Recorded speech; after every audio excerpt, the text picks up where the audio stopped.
थोड़ी देर हम बापू जी के लिए जप करेंगे। ओम क्रों ह्रीं मां वैवस्वताय धर्मराजाय भक्तानुग्रहकृते नमः। सभी को खूब खूब स्वागत है तेजस्विनी यूडेज के सीजन 2 में। आज हमारा 9th वाला सेशन है। आज हमारा बहुत स्पेशल टॉपिक है इंडियन क्लासिकल म्यूजिक के ऊपर, यानी कि भारतीय शास्त्रीय संगीत के ऊपर।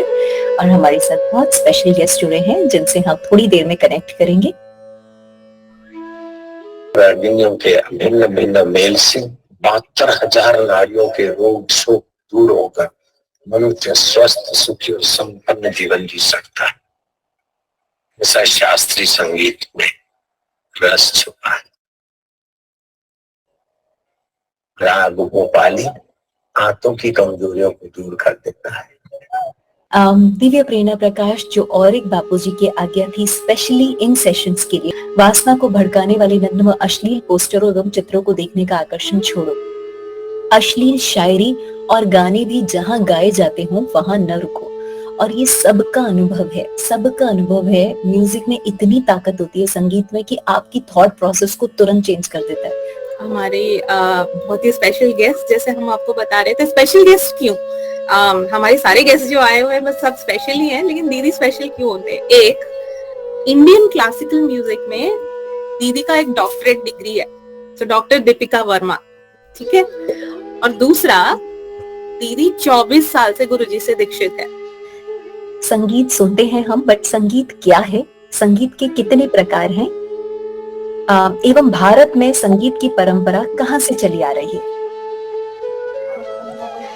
भारत संगीत क्या है, सबसे पहले तो हमको ये समझना चाहिए। तो जब हम गाते हैं या कुछ बजाते हैं या नृत्य करते हैं, तो ये या नहीं, ये सारी चीजें करते हैं, ये तीनों चीजों का जब समावेश होता है तो उसको संगीत कहा जाता है।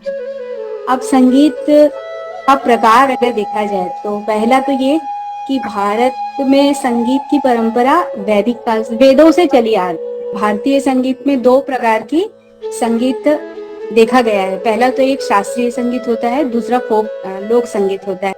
एक तरह से जो लोक संगीत होता है वो सारे स्टेट का अपना एक सिंबल बताता है। हम लोग सुनते थे स्कूल में, मतलब बड़ी फैंटेसी होती थी उस चीज की, कि कहा जाता था दीपक राग गाते थे तो आग, अग्नि आ जाती थी, या कुछ मेघ बरसने लगते थे, कोई ऐसे राग।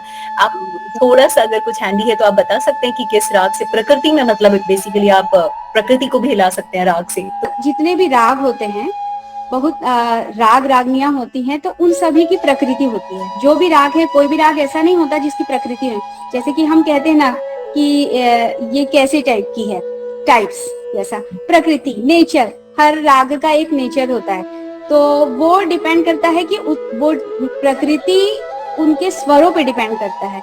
आपका जो राग है उसमें हम 3 स्वरों का बाहुल्यता है, और उस राग को किस तरह से आरोह अवरोह किया जा रहा है, लिया जा रहा है, उस हिसाब से उस राग की प्रकृति का निर्माण होता है।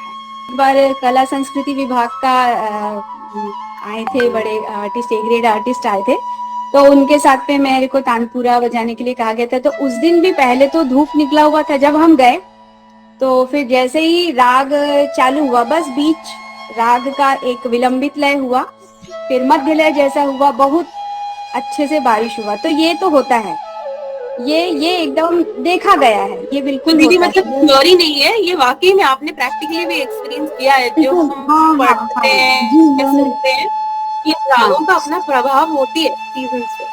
बहुत सुंदर। बस सारे स्वर एकदम सही लगने चाहिए तो वो होगा, जरूर होगा। गर्भ से जोड़कर भी बताइए कि जैसे कोई जो गर्भवती माताएं होती हैं, उनके कोई राग कुछ ऐसे होते हैं जो उनके लिए बहुत यूजफुल हैं? गर्भवती माताओं के लिए सबसे अच्छा तो ये होता है कि वो जो, जैसे मैंने कहा, अहिर भैरव है, सुबह के जो भी प्रातः गेय राग हैं, या कलेक्ट कर ले या किसी जानकार से पूछ ले, और उन रागों को पूरे 9th मंथ सुनना चाहिए अगर नहीं गा सकते। और अगर जैसे गाते यानी संगीत सीखा हुआ है, गाते बजाते हैं, तो जो जैसे कि सा से लेके नी तक या सा से लेके ध तक जिन रागों में ज्यादा प्रयोग हो रहा है, ताड़ सप्तक का सा जहां नहीं लग रहा है, उनको बकायदा गाना भी चाहिए। तो उससे बच्चे पे भी अच्छे संस्कार आते हैं और उसका ब्रेन भी विकसित होता है अच्छे से। उसके सभी शारीरिक गठन जो होता है वो उन सब चीजों का विकास बहुत अच्छा होता है। दूसरा ये कि जो माता खुद है उसका भी उसको भी मतलब जैसे मूड स्विंग्स है, ये सारी चीजें होती है ना उस समय में, तो उन सब चीजों से बहुत कुछ बचा जा सकता है। जी दीदी, ऐसा कुछ बताए जो हम डेली रूटीन में यूज कर सके, जैसे बच्चों को सुलाते वक्त या उठाते वक्त। इन रागों की हमें कोई नॉलेज नहीं है, कोई इजी सा बता सकते हैं ये? आपको लोरी गीत जो हमारे आश्रमों से निकला हुआ है वो रागों पे बेस्ड है। इस तरह से अगर बच्चे को गर्भ में भी उसका वो सुनता है। ऐसा कहा जाता है कि आवाज अच्छी है तो आप अच्छे सिंगर बन सकते हैं। ऐसा नहीं है कि हमारे पास में आवाज अच्छी नहीं है तो हम कोशिश नहीं कर सकते और या हम अपने आवाज को अच्छा नहीं बना सकते, ये बिल्कुल ऐसा नहीं है। आवाज अच्छा करने के लिए सबसे पहले खरज का साधना करना पड़ता है ब्रह्म मुहूर्त में उठ करके। जो जैसे कि आपने अभी इसके पहले बताया था कि 7 स्वरों को जो हम जानते हैं बढ़ते क्रम पे, है ना, बढ़ते क्रम में हम जानते हैं जैसे कि सा रे गा मा पा धा नी सा। जो शुरुआत कर रहे हैं, जो बिगिनर्स है कि मेरे को चालू करना है, मेरे को संगीत सीखना है, तो मेरे हिसाब से 10 मिनट ओमकार का गुंजन करना चाहिए, उसके बाद में खरज का साधना करना चाहिए। क्योंकि हम शुरू से यही चला आ रहा है, पहले ओमकार का साधना किया जाता है, उसके बाद खरज का साधना किया जाता है। जो भी लोग गाना सीखते हैं या कहिए कि लेट्स से कहीं स्पीच या वोकल उनका काम ज्यादा होता है, तो गले पे स्ट्रेस न पड़े, अच्छी आवाज आए, खुल के आए, उसके लिए क्या क्या चीजें की जा सकती हैं? जैसे कि मैंने बताया कि जो खरज की जो साधना करते हैं हम सुबह, वो सबसे पहला एक इफेक्टिव है। दूसरा तो खान पान का बिल्कुल ध्यान रखना ही चाहिए, क्योंकि गले में ज्यादा गर्म और ज्यादा ठंडा